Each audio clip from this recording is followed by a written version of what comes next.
ও মানে পশু পাখি বন্ধু মানে না।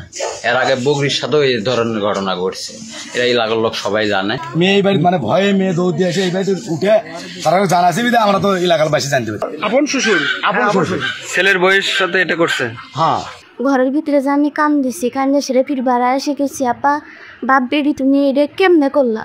প্রতিদিনের মতোই নিজের আপন শ্বশুরকে খাবার বেড়ে দিচ্ছিলেন এই পুত্রবধূ। এ সময় শ্বশুর তার হাতে পায়ে তেল দিবে বলে তেলের বোতল এনে দেন এই পুত্রবধূ। তেলের বোতলে তেল না থাকার অজুহাতে সেই তেলের বোতল দিয়ে পুত্রবধূকে আঘাত করেন বলে জানান এই ভুক্তভোগী। আমি একদিন ঘরের ভিতরে গেছি, আমার শ্বশুর কেবল কাউ দিনে ইচ্ছে ভাত খাবে, তা আমাকে কয় বউ ভাত বেড়ে নিয়ে এসে। আমি কি ঘরে রুটি গেছি, যা খুঁজছি হাত মুখে তেল দেবে, তেলের বোতলে ফির তেল নাই।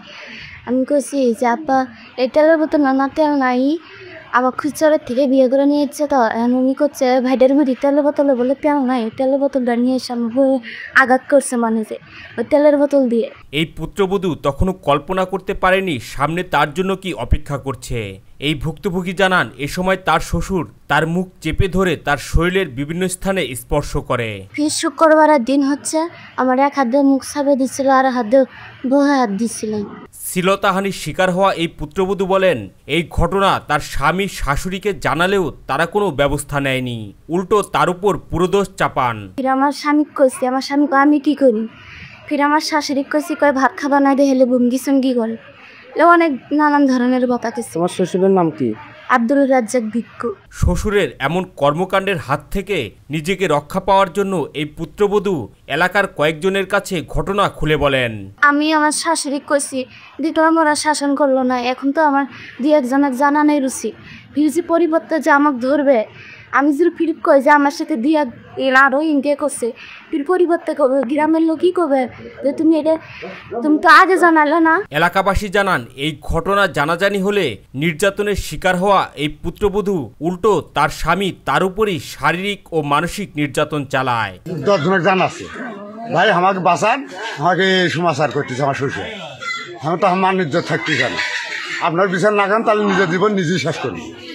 তখন গ্রামে এসে মনে করেন দেখা ধরছে, ধরা পড়া যায় মেয়েটা ইয়ে করে সেবে আসছে, সময় আসছে আশাশায় মানুষের বুদ্ধি দিছে, অব্বক সমানে কিল ফেলাছে, সময় কিল ফেলাছে খোকনে, মানে বাপকে কিছু না বলে ছেলে তার বউকে কিল ফেলাছে, বুঝছেন? তখন মনে করেন মানে মারতেছে, হ্যাঁ মারতেছে। তখন গ্রামে এসে কাছে কেরা তো বাবা কিছু না খাচ্ছে, বউ যা কিল ফেলাছে, তখন ওটা তো হাজার হাজার মানুষ। ওই ছেলের নাম কি? খোকন, খোকনের বউ মানে তখন মনে হন গ্রামে চারা মারা তখন অগ্ধ হচ্ছে। এলাকাবাসী জানান সেই শ্বশুররূপী লম্পটের চরিত্র এমনই, এর আগেও শ্বশুরের এমন কর্মকাণ্ডে দুটি ছেলের বউ বাড়ি ছেড়ে চলে গেছে। তারা বলেন এর আগে এর চেয়ে জঘন্য ঘটনা ঘটিয়েছেন তিনি। ও মানে পশু পাখি বন্ধু মানে না। এর আগে বগরির সাথেও এই ধরনের ঘটনা ঘটছে, এটা এলাকার লোক সবাই জানে। ঠিক আছে, এটা ভিক্ষু ও না, ওই মেয়ের পশু পাখি মানে বিস্তারিত বলেন। ছাগলের সঙ্গেও এইরকম আচরণ গুলো করছে, এরকম প্রমাণ আছে। এই জন্য এলাকার লোকের কাছে যখন এই মেয়েটা বিশেষ চাইছে, এলাকার লোক সবাই মানে একত্রিত হয়ে মানে এই ঘটনা তুলে ধরছে। নিজের ছেলের বউ নিজের ছেলের বউয়ের গাওতে হাত দিছে, এর আগে দুটো ছেলের বউ চলে গেছে এই ঘটনার কারণে। তবে এই পুত্রবধূর স্বামী খোকন দাবি করেন তার বাবা তার স্ত্রীর সাথে এমন কিছুই করেনি, তার স্ত্রী ফোনে অন্য ছেলেদের সাথে কথা বলতো। এই কথা বলতে না দেওয়ার কারণেই তার বাবার উপর এমন অভিযোগ এনেছেন তার স্ত্রী। কি ঘটনা বলো যে কি তোমার বইয়ের কি ঘটনা? আবার কিছু করে নাই, যারা গিয়ে করতেছে। মানে আপনার ছেলের বউ ও একটা মোবাইলে অন্য এক ছেলের সঙ্গে কথা বলে, সেটাকে বলার কারণে